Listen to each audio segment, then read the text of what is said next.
get through the tape on Michigan State.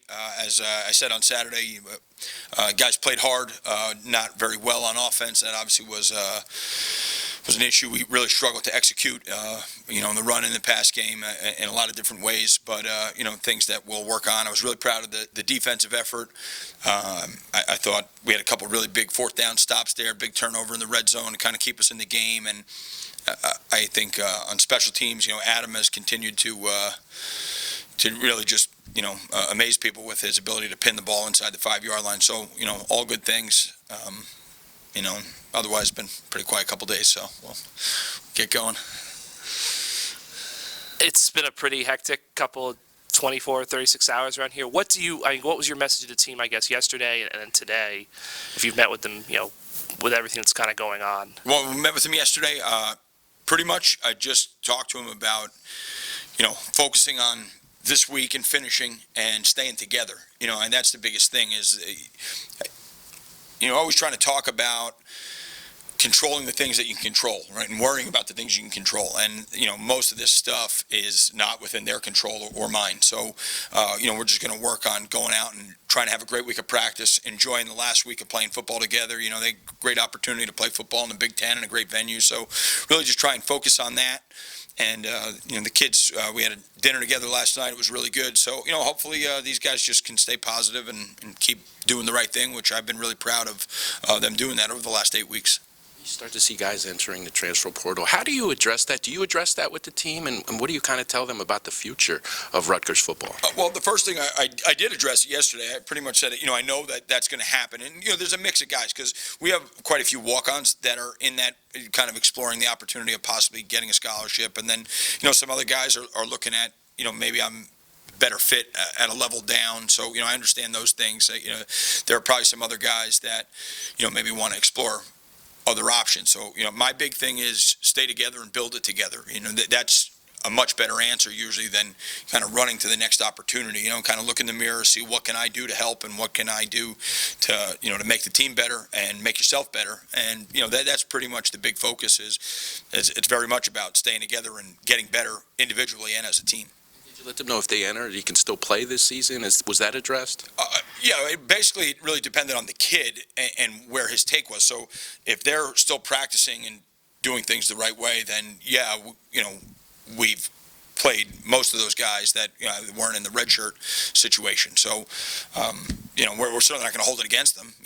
They may come here and may get a new coach, and at some point they can have that discussion with them. I've always felt like one of my number one responsibilities was to get these guys to the end of the season, not just as better players, but to keep them here so that they can have that discussion with whoever's in charge next.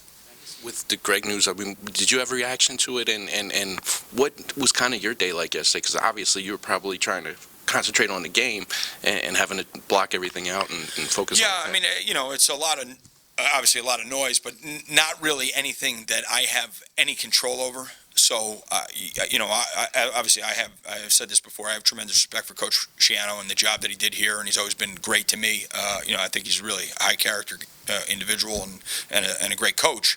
But at the same time, I really don't have much to do with that. So I'm just trying to focus on winning the game, doing our job, and that's the same thing all the assistant coaches are doing, the same thing the players are trying to do. Obviously, we're getting to the end.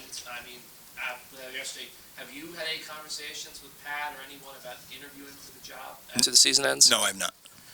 I know it's kind of tough. Do you want to stay here at Rutgers, whether it's as head coach or another role?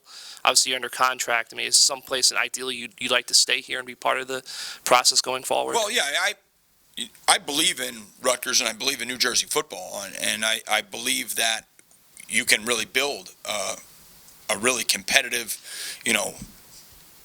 successful Big Ten program right here.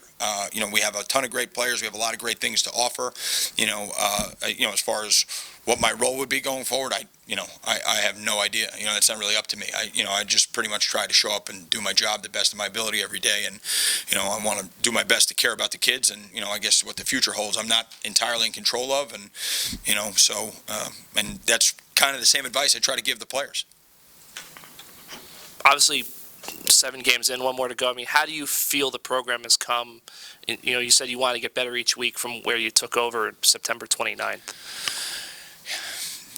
obviously, I wish the results were better on the field, but I do feel like we have a lot of guys individually getting better. We've played a lot of young players. I think there's been improvement. I think the guys are still playing really hard in a difficult situation.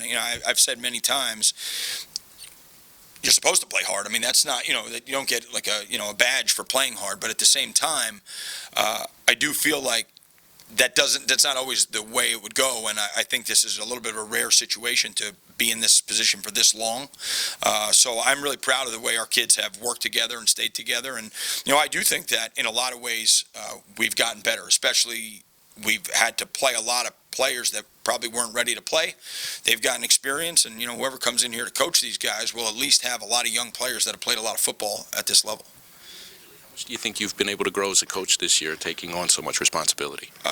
Probably a lot. I probably have learning to manage things, at this level, and probably things that I would have never anticipated on the day they put me in this spot. I would have never anticipated some of the things that came up. I try to be pretty open-minded, so I try to look at it from all angles, but definitely things came up that I was not entirely prepared for. And, thankfully we got a great staff of coaches that helped get through all those things. And, so I definitely think I've learned a lot. Adam Korsak's on the finalist, one of the semifinalists for the Ray Guy Award. Can you just talk about the job he's done and what you've seen out of him? It's amazing, how consistent he is and how accurate is unreal. And he's unflappable. When he's getting rushed, he's getting pressure. He's just, he manages to kick the ball with tremendous accuracy under pressure.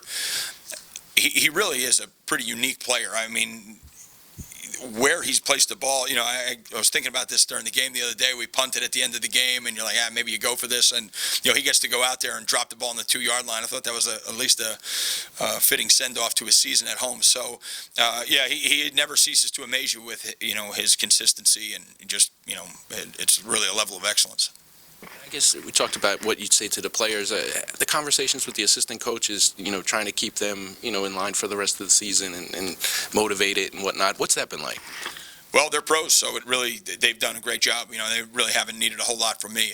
They've gone out and, they care about the kids. They love the kids, so they want to do what's right by them, and they want to prepare them the best they can, and they love to coach football, and they love to compete. So, we get to do that every week. The best part of the week is when you get out to practice and when you get out and play the game. So I think the energy on our team and in our locker room has been really positive. The energy in the coach's office has been really positive despite tough circumstances. So from that standpoint, they're really a special group of guys to be in this spot for this long and to handle it the way they have. I've been pretty impressed.